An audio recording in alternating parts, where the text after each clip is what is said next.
Imana zarambagi kolukakto phengoye supheng phengoi he phekninga phengu phengning traga to darkar tade paisa piyu yadabagi bu kolukak phengoi he nangumba mau sangsar sida ne kanam ta leiramoi nangna mahele he bima kingning taba phai phengoi kon ga do suroi phi ga do kana laga subi yenge khangne bna nang na drasune phi subi na ba isanu pi leidi seba to bina ba isanu pi leidi sakho na sa to yening de hek to be sa paisa natan ni talaga ai bu paisa pambiro na pa bu na khar tho amena noi angon de loge sini ne imana nusi se na sa nu pi ga na sa nu pa ga khaktani ai budi mitop ni na nusi ra moye kaide yingna batari dana masigi mause hatu khrasira khangde yam nusiroi dori aina ai isanu pida mateng khar to basida ne krak yingsaliba somnung heng nuside nusiyu yade masak se ubudane oning bazane ai pesa khar leye se khang basina ne lokthok to I ai khoi ima se yam phattaba nupi ni macha nupi gidi ningon sakobagi ne na leching kranga ga kapiri ni mana aina leching manga ta piu ai pochi lege imana hairubu yadine magi thabak mayam se aina loi to bini ngak tane nate ai se mi top la haibani da ai se mai mamong nupi ne ba atopa na haibus nate ba yam phattaba nupi ne masa yam phattaba imana ai se sunung sidrabani na aina su imabu sunung sidaba ta bani bisang mi khai nai ba macha nupi dang nungsini khangba khangni ba aisu nanga torpagi matung ina tawba tare da ibungo nangbu office thengribo yumdagi thenge na hobi thoki badai ne nati amu hanjala sina kaidorage ba thengbai wadi yam thina thengra jane thadoigi sem komla khar lebirubani sim ta piramki aduga kanna thauradam is ibungo nangdi adamora pachada chure ne nupi na sana ba uhai wahai ga leiri ba office thenge haraga ibungo mina nokna ka da thabakti ima pamde ko ima pamde nupi se luna tawrasu he nau zor ka tori bani khanga ba kaino imana hari dubo sidi matang gine thadoido masa su wai sangdre mana thuga leido su pharak taba adugini aina leiruise ima sibu kyam kai ba thabang no matang na pubani ko akhoi masu torok try na babung na tani bo ai thieng se ima sim da piru is mange ai gi sa se mau na semjun khred na side phajana adamora ni ko as office na maro na ma thengak pani solo ro purok to dai da taning da bana handop se ai chat ke ai masi khara tawi ni mase adamora sidi dong na hau kreda ko komna sidi aso hau na jari ngai sida kadu changai no khangde sakta chang osi gidare lo san ni khang pijaroi mawa kadai no komla amata piro sak tulak pagi sin se nungai te amda sage ach ima ina sam da loi gida ngai ri yam lek ta ba ta mona adugine kai ngai sibo nga sai da natro imona leirga pusan khidu bo aduga loire haisna kaino nati nang da thata sing na ai pizaning driya banangi do ha ibema londa sa ba se ta hoida bani ko aina piru hain ngesta piro ima aina sarok tringai sida ka sida gi thuna thoko na sa nu pana leirat pani aina zaninga sanin sanin da tokani ima sun na sa nu pina leirat bodo tumin sa dai ne ai gona nong ta sa ho na pi khraba mi khara leirat pasidi mi sau sangi ne hai tong nangi nu pa do ai sa nu pani aina hek po iba ai gi sa nu pina leirat padudi khaji khak leirat pa nangwonda pininga yaudabagi khangaba ho na sa nu pa se hojitine ai gi nu pa mu oirabado yam to ngami na sidi sakhat tabi sidi ho ai khoi di sakhat tre nang hanam da sakhat nu ba hono ꯑꯣꯟꯊꯣꯛꯅ ꯐꯠꯈꯤꯗ꯭ꯔꯦꯗ ꯑꯩꯅ ꯍꯦꯛ ꯄꯣꯛꯆꯕ ꯏꯆꯥꯁꯤꯕꯨ ꯃꯥꯅ ꯁꯨꯝꯗꯨꯅ ꯑꯙꯥ ꯃꯣꯔꯥ ꯑꯣꯏꯍꯜꯂꯦꯗꯅ ꯑꯣꯟꯊꯣꯛꯅ ꯐꯠꯈꯤꯗ꯭ꯔꯦ ꯑꯩꯅ ꯑꯩꯒꯤ ꯏꯃꯧꯁꯦ ꯑꯁꯨꯛ ꯌꯥꯝ ꯅꯨꯡꯁꯤꯗ꯭ꯔꯤꯁꯤ ꯀꯩꯒꯤꯅꯣ ꯃꯥꯏ ꯈꯣꯟꯖꯦꯜꯁꯦ ꯍꯦꯛ ꯇꯥꯕꯒꯅꯦ ꯄꯪꯁꯥꯎꯗ ꯁꯥꯎꯅꯤꯡꯕ ꯁꯨꯡꯅꯨꯡ ꯍꯦꯛ ꯅꯨꯡꯁꯤꯗꯦ ꯅꯨꯡꯁꯤꯕꯁꯨ ꯉꯝꯗꯧ ꯃꯥꯟꯗꯦ ꯍꯣ ꯏꯃꯥꯅꯅꯦ ꯑꯩ ꯅꯨꯡꯁꯤꯗꯕꯒꯨꯝ ꯑꯩꯅꯁꯨ ꯏꯃꯥꯕꯨ ꯌꯥꯝ ꯅꯨꯡꯁꯤꯗꯦ 이마는요 나짜나띠 아또빠 사게데 락바니 하이드나 아이부 농시다바 나트로 아두금나네 아이수 이마세 이마니나 큰방 감드리 하이마 까마이 따리자노 온통 투그레다 마이 가달레 호버니냐세 시마디 하이비게 이마는네 이마우나띠 이사니나 큰방 감마바 아이나수네 아뽀삐 이마데게수 헤나 루나 칼람가다바니 ꯑꯩꯁꯦ ꯃꯤꯇꯣꯞꯅꯦ ꯍꯥꯏꯕꯒꯤ ꯃꯑꯣꯡꯗ ꯏꯟꯊꯣꯛꯄꯤꯕ ꯅꯠꯇ꯭ꯔꯣ ꯑꯗꯨꯗꯤ ꯑꯩꯁꯨ ꯑꯩꯒꯤ ꯑꯄꯣꯛꯄ ꯏꯃꯥ ꯅꯠꯇꯦꯅ ꯈꯜꯂꯒ ꯇꯧꯕ ꯇꯥꯕꯅꯤ ꯅꯆꯥꯕꯨꯅ ꯅꯆꯥꯅꯦ ꯈꯟꯕ ꯑꯩꯕꯨꯅ ꯃꯤꯇꯣꯞꯅꯤ ꯈꯟꯕ ꯅꯪꯅ ꯊꯥꯏꯅ ꯇꯧꯈꯤꯕ ꯃꯌꯥꯝꯗꯣ ꯑꯩꯉꯣꯟꯗ ꯑꯣꯠꯈꯤꯕ ꯃꯌꯥꯝꯗꯣ ꯑꯩ ꯂꯣꯏ ꯀꯥꯎꯗ꯭ꯔꯤꯕꯖꯥꯠꯅꯤ ꯇꯧ ꯏꯃꯥꯅ ꯉꯝꯕ꯭ꯔꯥ ꯑꯩꯅ ꯉꯝꯕ꯭ꯔꯥ ꯌꯦꯡꯅꯕ ꯇꯥꯔꯦꯗꯅ ꯏꯃꯥꯅ ꯇꯧꯔꯛꯏꯕ ꯊꯕꯛꯇꯨꯒꯤ ꯆꯞ ꯆꯥꯕ ꯄꯥꯈꯨꯝ ꯑꯩꯁꯨ ꯄꯤꯕ ꯇꯥꯕꯅꯤ ꯁꯤꯗꯅꯦ ꯋꯥꯔꯧꯅꯔꯣꯏꯁꯦ ꯍꯥꯏ ꯊꯣꯡꯒꯥꯁꯦ ꯇꯦꯛꯄ ꯇꯥꯔꯦꯅꯦꯍꯦ ꯀꯔꯤ ꯈꯨꯊꯤꯡꯖꯅꯣ ꯃꯍꯥ ꯆꯟꯗꯥ ꯅꯨꯄꯤꯁꯤꯗꯤ ꯃꯁꯤꯗꯅꯦ ꯄꯨꯂꯤꯁꯅ ꯐꯥꯕ꯭ꯔꯥ ꯀꯔꯤꯅꯣ ꯇꯧꯈ꯭ꯔꯗꯤ ꯐꯗꯧꯅꯤ ꯑꯩ ꯃꯥꯏ ꯃꯁꯛꯁꯦ ꯌꯦꯡꯅꯤꯡꯗꯕꯅ ꯅꯨꯡꯁꯤꯗꯕꯅꯁꯨ ꯈꯥꯔꯦ ꯑꯣ ꯑꯩꯅ ꯅꯨꯡꯁꯤꯗꯕ ꯁꯨꯃꯥꯏꯅ ꯃꯥꯅꯁꯨ ꯑꯩ ꯅꯨꯡꯁꯤꯗꯕ ꯑꯣꯏꯔꯦ ꯑꯩꯅꯦ ꯏꯃꯨꯡꯁꯤꯗ ꯂꯩꯔꯒ ꯕꯤꯄꯤ ꯋꯥꯡꯈꯠꯂꯛꯅꯕꯅꯤ ꯌꯨꯝꯊꯪꯅꯕꯁꯤꯗ ꯉꯥꯏꯍꯥꯛꯇ ꯀꯣꯏꯊꯣꯛꯈꯤꯒꯦ ꯁꯛꯀꯥꯁꯦ ꯂꯣꯏ ꯊꯤꯖꯤꯜꯂꯕꯅꯤ ꯀꯨꯆꯨꯒꯥꯁꯦ ꯃꯨꯁꯜꯂꯕꯅꯤ ꯃꯁꯤꯒꯤ ꯃꯧꯁꯦ ꯍꯦꯛ ꯂꯥꯛꯄꯗꯒꯤꯅꯦ ꯑꯩꯅ ꯀꯨꯆꯨ ꯀꯨꯃꯦꯟ ꯁꯦꯡꯉꯛꯇ꯭ꯔꯤꯕꯁꯦ ꯉꯥꯏꯍꯥꯛꯇ ꯆꯠꯂꯨꯈꯤꯒꯦꯗ ꯏꯃꯨꯡꯗ ꯂꯩꯅꯤꯡꯗꯦ 이놈아 할로미 ꯅꯪꯕꯣ ꯊꯦꯡꯒꯅꯤ ꯍꯥꯏꯕ ꯁꯈꯤ ꯅꯪꯅ ꯇꯧꯔꯤꯁꯦ 이놈아 이까ꯏꯕ ꯑꯃ ꯌꯥꯎꯁꯜꯂꯛꯑꯦꯀꯣ 이놈아 ꯑꯗꯨꯃꯥꯏꯅ ꯍꯥꯏꯅꯨꯗ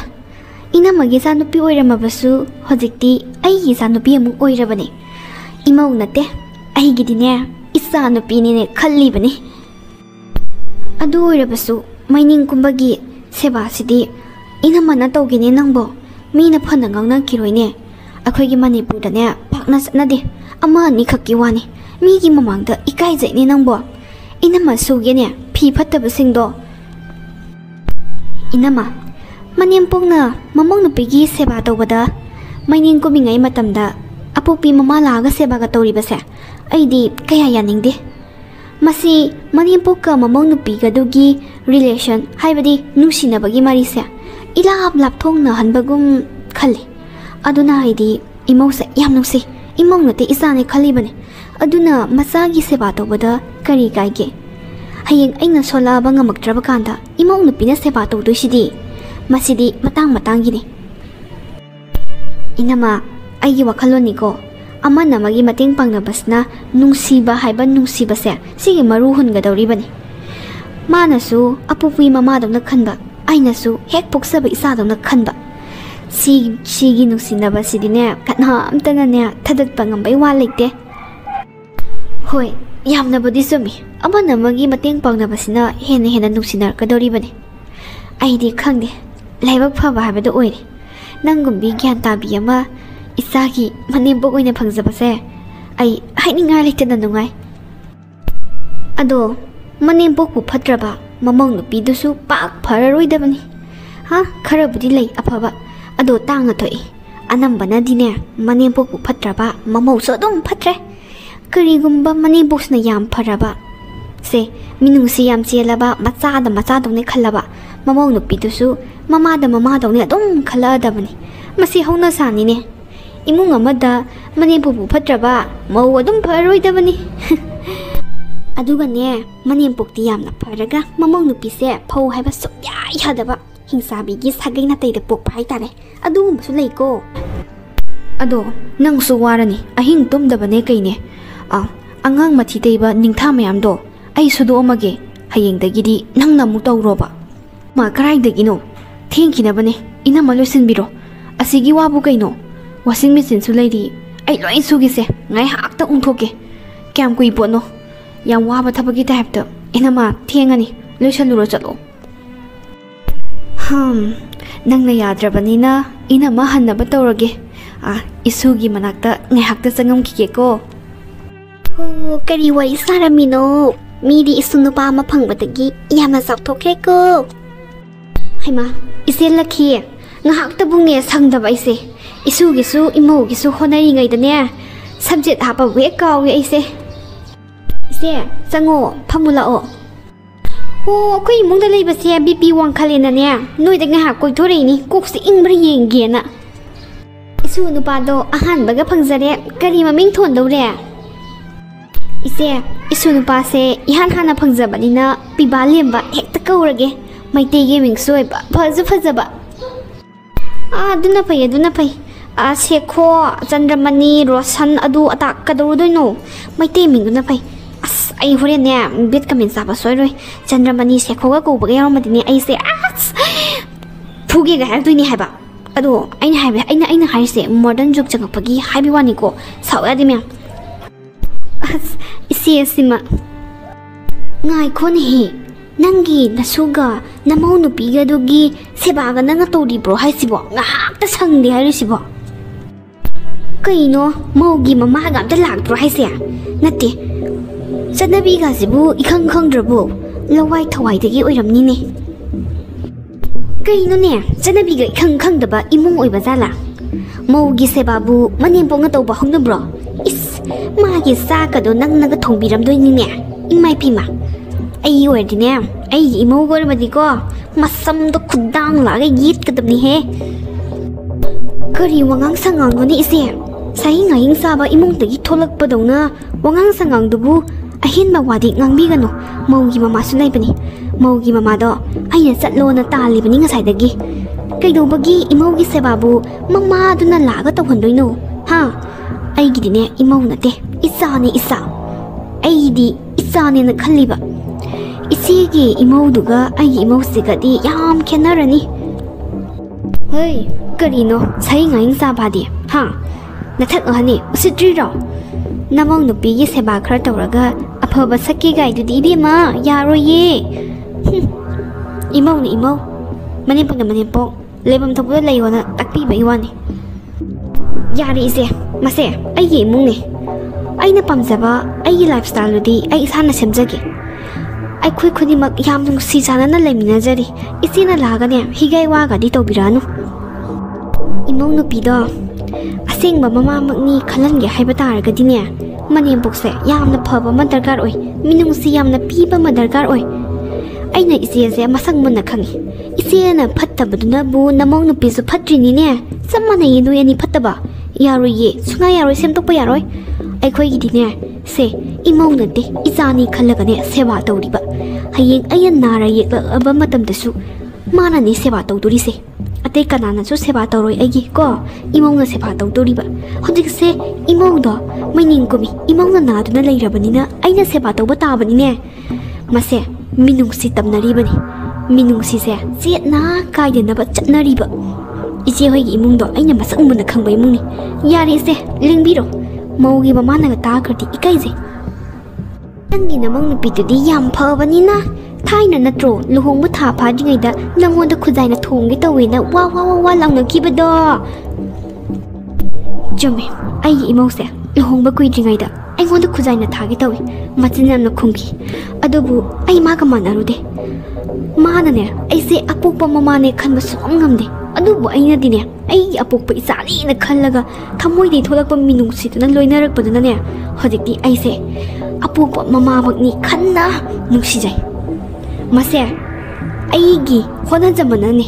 aina piba mangonda piriba nuksibado aduna ni ne ise mama gi yamna sawa daita dese haitragadi imung gaedo Manempok na bu phatraba adum phararoidabani imung do aphaba imung amani khaki wani ko ise aidi yam nusinaba pamjai ise lengbiradra ise se kuina leiradi aise bipi wangkhake tawe amta lengbi kro yam hinadre is tan bi ga tawine mangmong nupi seba ga tawraga mana lawai nupi sti he lawai haise mi na khaibani lam na khaibani te he Manempok Fattabii gi mamong nupi Fattabii chakro chalam thuna akhoi dine aphaba Manempok afaba imau nupi khagirda chalo nasato yeding dabla lore chalo jurunga kani tan bi ke tawine sia aibu Manempok Fattabii chakro chalo kaina ga talaini ne ho ima khoidong songning bane I karaga la ingai sida he lam ket lam haibi sorok sida kai du bagi no koi lau ri do warak ta bisidi kana na ngona du mai na lau o hage ha kai du re hai ban no ima na he engona ko ru pada lau ri di sumai na lepaga sorok ta ima ko lu khak phengam ji ko lu khak yak thun na phing lo ai ne cha lon ge to bani kon su loi mang le na me yam thu lao ko phing ba ngasai ai na pheng bani na ima na ko ji pheng ga da bani lao yam thu na Masi, ai na niya, hatok to niya yung makawin si Meitei na ko. Mina so nagandagi, Manempok Fattabigi, Mamaou nupi Fattabii na hayaw rin niya ba? Pati na ka, nang Fattabigi. Ay na Fattabigi, nang yung Fattabii niya ba? Ay, yam chay na ko. Na, yare, sago nung samarak to the lepi do kay gino. Kung hamning ba sang bangam do dungay kaya suktok ta na. Lao, ay saan doon ngay na ba ni? Sangay ko, lao ma.